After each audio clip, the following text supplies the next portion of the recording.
வாடகைக்கு கடை நடத்திக்கிட்டு இருக்கிறவங்க, வர்த்தகம் செய்பவர்கள் வரி செலுத்த வேண்டும், ஜிஎஸ்டி வரி செலுத்த வேண்டும், 18% கொடுக்கணும் அப்படின்னு சொல்லி கடந்த சில நாட்களாக ஒரே பதட்டமா இருக்குது. தமிழ்நாடு பூரா பல இடங்கள்ல வர்த்தகர்கள் கடை அடைப்பு அது இதுன்னு சொல்லி இது மறுபடியும் ஜிஎஸ்டி மூலமா ஒரு மிகப்பெரிய வரியை விதிச்சிட்டாங்கன்றாங்க. அது மாதிரிலாம் எதுவுமே இல்லை. ஜிஎஸ்டிக்கு முன்னால சேவை வரின்னு ஒன்று இருந்துச்சு. அந்த சேவை வரியில 10 லட்சம் ரூபாய்க்கு மேல வருவாய் ஈட்டுபவர்கள், எப்படி வருவாய் ஈட்டினாலும், சம்பாதிச்சாலும், வாடகை மூலம் வருவாய் வந்தாலும், அதுல 10 லட்சம் ரூபாய்க்கு மேல அந்த மாதிரி வருவாய் ஈட்டுபவர்களிடமிருந்து 15% வரி வசூல் செய்யப்பட்டு வந்தது.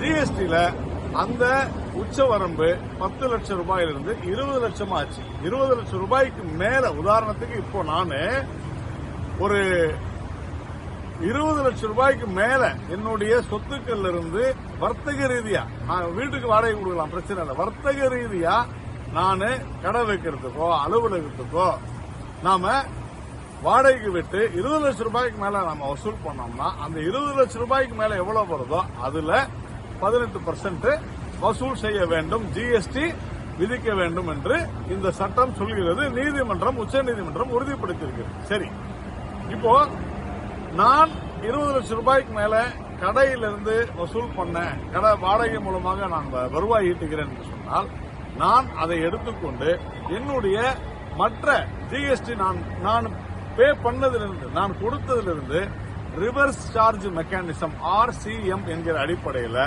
நான் என்னுடைய வரவு செலவுகளிலிருந்து ஏற்கனவே கொடுக்கக்கூடிய அந்த input tax, output tax, input tax என்று சொல்லப்படக்கூடிய அதிலிருந்து நான் கழித்துக் கொள்ளலாம். சரி, வாடகைக்கு இருக்கிறவங்க, இப்ப நான் வாடகைக்கு இருக்கிறேன், ஒரு 20 லட்சம் ரூபாய்க்கு மேல சம்பாதிக்கிறவங்கள்ட்ட இருந்து வருவாய் ஈட்டுபவர்கள் நான் கட்டிடத்தில், அவங்களுடைய கட்டிடத்தில் வாடகைக்கு இருக்கிறேன்னு சொன்னா, நான் பதிவு செய்யப்படாத ஒரு வர்த்தகராக இருந்தால், அதாவது ஜிஎஸ்டியில நான் இல்லைன்னு சொன்னாக்க நான் செலுத்த வேண்டிய அவசியம் இல்லை.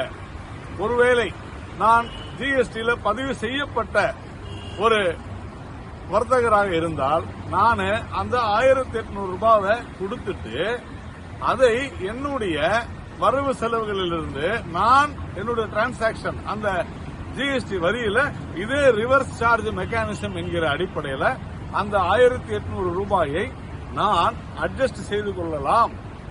நான் செலுத்தக்கூடிய வரியிலிருந்து அதை கழித்துக் கொள்ளலாம். இதுதாங்க விஷயம்.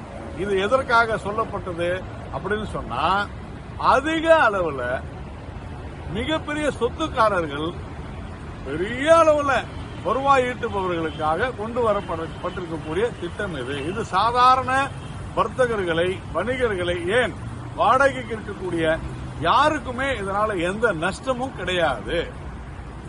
இதுல இந்த மிகப்பெரிய வருவாயை ஈட்டக்கூடியவர்கள் கூட இதுல ஒரு லாபம் இருக்குது. அவங்க இந்த செலவுகள், இந்த கட்டிடத்தை பராமரிக்கும் செலவு, கட்டிடத்தில் இருக்கக்கூடிய செலவுகளிலிருந்து அந்த செலவுகளை கூட அதுல செலுத்தக்கூடிய, உதாரணத்துக்கு சிமெண்ட் வாங்குறது, கல் வாங்குறது, இதெல்லாம் இருக்கும்போது அதற்கு செலுத்திய வரியிலிருந்து கூட இதை கழித்துக் கொள்ளலாம். ஏனென்றால் இது சேவை வரி. அதனால ரொம்ப சிம்பிளா சொல்லணும்னா, இது சாதாரண வர்த்தகர்களை, சிறு கடைகளை வைத்திருப்பவர்களுக்கு எந்த விதமான ஒரு தாக்கத்தையும் ஏற்படுத்தாது. வேண்டுமென்றே வழக்கம் போல தமிழ்நாட்டில் ஒரு ஒழுங்குமுறையை கொண்டு வரக்கூடிய ஜிஎஸ்டியை குறை சொல்லி, ஐயோ ஜிஎஸ்டி வந்துருச்சு இப்படி செய்யறாங்களேன்னு சொல்லி ஒரு பொய்யை தொடர்ந்து 100 முறை சொன்னால் அது உண்மையாகிவிடும் என்கிற அடிப்படையை தத்துவமாக கொண்டிருக்கக்கூடிய வர்த்தகர்கள் சிந்திக்காமல் இதை தயவு செய்து உங்களுடைய பட்டய கணக்காயரிடம் பேசி இதற்கான தீர்வை பெற்றுக் கொள்ளுங்கள். வதந்தியை நம்பாதீர்கள்.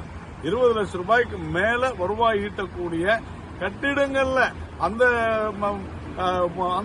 கட்டிட ஓனர்கள்ட்ட நீங்க வாடகைக்கு இருந்தாதான் இந்த பிரச்சனையே, இல்லைன்னா இல்லை.